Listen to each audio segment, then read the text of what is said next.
Think of a water tank. Income is the water entering the tank. Expenses are water leaving the tank. A large pipe doesn't guarantee a full tank if the drain is even larger.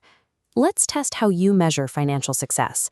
I'm going to give you two distinct financial profiles, and you have to decide who is wealthier. Here is person A. They bring home a salary of 5 lakh rupees every single month, but they spend almost all of it to maintain their lifestyle, and they carry a significant amount of loan debt. Now look at person B. They earn a much more modest salary of 80,000 rupees a month.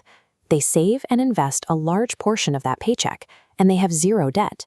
Between the two, who is actually wealthier? Person B possesses 2 crore rupees in investment assets.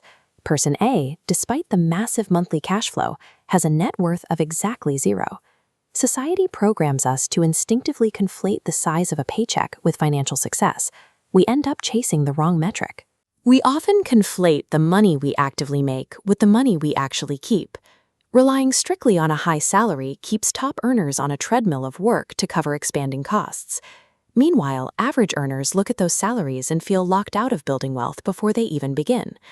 Actual financial freedom requires unlearning how society defines wealth, replacing it with a focus on how money is actually captured and stored.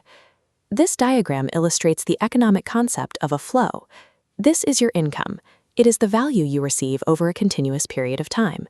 That current can come from salaries, business profits, investment yields, or royalties. No matter the source, they all represent moving inputs.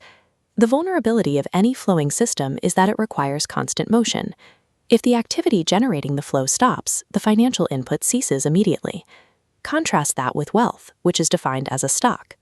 This is the total accumulated value of your assets minus your liabilities, measured at a fixed, frozen point in time.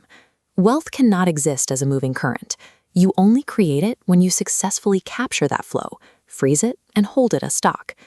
This diagram shows the mechanics of personal cash flow through a water tank. Your income acts as an intake valve at the top, and your living expenses act as a drain at the bottom. If the top intake pipe expands, but the bottom drain expands proportionally, a massive volume of water rushes through the system, yet the overall water level trapped inside the tank remains at zero. When you plug the drain and capture that water, you can build an internal engine. This internal loop pumps a portion of your trapped water upward, creating a new, self-sustaining intake stream that requires no outside effort. From a purely mechanical standpoint, the size of your income pipe is irrelevant if your expense drain is equally large. This line graph projects wealth accumulation over a 20-year timeline. The vertical axis measures total net worth, and the horizontal axis tracks time. We'll use this to compare Rahul and Priya. Rahul starts with a salary of 1.5 lakh rupees per month, but because he saves almost nothing, his trajectory barely lifts off the bottom of the chart over 2 decades. Priya starts with an 80,000 rupee salary, but she maintains a consistent savings rate. Her line starts lower, but curves upward over time, crossing and then pulling far ahead of Rahul's line. She achieved this through a specific sequence. First, earn money, spend less than you earn, save the difference, invest those savings, and let them grow.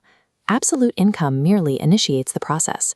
The engine that actually drives wealth creation is your savings rate.